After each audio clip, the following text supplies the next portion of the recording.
চোখের সমস্যা নিয়ে নেত্রকোনা থেকে ভোরে আলফাজ হোসেন এসেছিলেন রাজধানীর আগারগাঁওয়ের জাতীয় চক্ষু বিজ্ঞান ইনস্টিটিউট ও হাসপাতালে, কিন্তু সেখানে ঢুকতেই পারেননি তিনি। অনেকটাই কষ্ট। আমরা রাত্রে নাইটে গাড়ি থেকে আইছি, এই জায়গায় আইতে আমরা 6টা-5টা বাজে এই জায়গায় আইছি। সকাল থেকে একই অবস্থায় পড়তে হয় হাসপাতালটিতে আসা সব রোগীর। ডাক্তার, নার্স, এমনকি কোনো কর্মচারীও না থাকায় বুধবার থেকে সব ধরনের সেবা দেওয়া বন্ধ রয়েছে সেখানে। ফলে নতুন রোগীর পাশাপাশি বিপাকে পড়তে হচ্ছে ফলো আপে যাওয়া শত শত রোগীরও। আমরা মানিকগঞ্জ থেকে আসছি, বাচ্চার চোখ অপারেশন হয়েছে 1 মাস আগে। আজকে শিলিকাটার ডেট দিছিল, তো আসছি, আসার পর দেখি এরকম অবস্থা আর কি, বন্ধ। আজকে জানি যে আজকে সব হাসপাতাল খোলা থাকবে, আজকে শনিবার, আজকে আসছি, কিন্তু আইসা দেখলাম যে অনেক রোগী দাঁড়িয়ে রয়েছে আর গেট বন্ধ। হাসপাতালটিতে ভর্তি আছেন জুলাই গণ অভ্যুত্থানে আহত অন্তত 80 জন। চিকিৎসা সংশ্লিষ্ট কেউ না থাকলেও তারা ছাড়েননি হাসপাতাল। তাদের দাবি, হাসপাতালের নানা অনিয়ম নিয়ে প্রতিবাদ জানিয়েছিলেন তারা।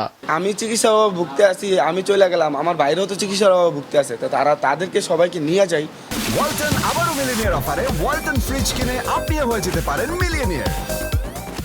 কারো 2 চোখের সমস্যা, কারোর 1 চোখের সমস্যা।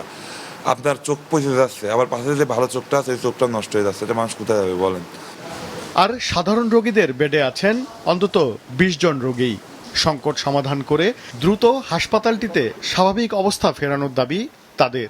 আমাদের দরকার হলো সেবা, আমার দরকার হলো ডাক্তার আইসা আমার একটা সলিউশন দেব। আজকে ডেট ছিল, আজকে অপারেশন হওয়া, সে তো আজকেও তো অপারেশন হতে পারলাম না। জুলাই গণ অভ্যুত্থানে আহতদের কাছ থেকে হাসপাতালটির স্বাস্থ্যসেবা কর্মীদের নিরাপত্তা নিশ্চিত হলেই শুরু হবে চিকিৎসা কার্যক্রম।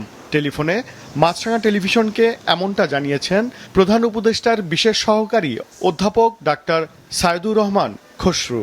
শুধুমাত্র প্রতিনিধিরা গিয়ে যদি ইতিবাচক একটা সিগন্যাল দেয় এখান থেকে যে তাদের আসলে নিরাপত্তার কোনো সমস্যা ঘটবে না, সঙ্গে সঙ্গে হসপিটাল উইল বি ফাংশনিং।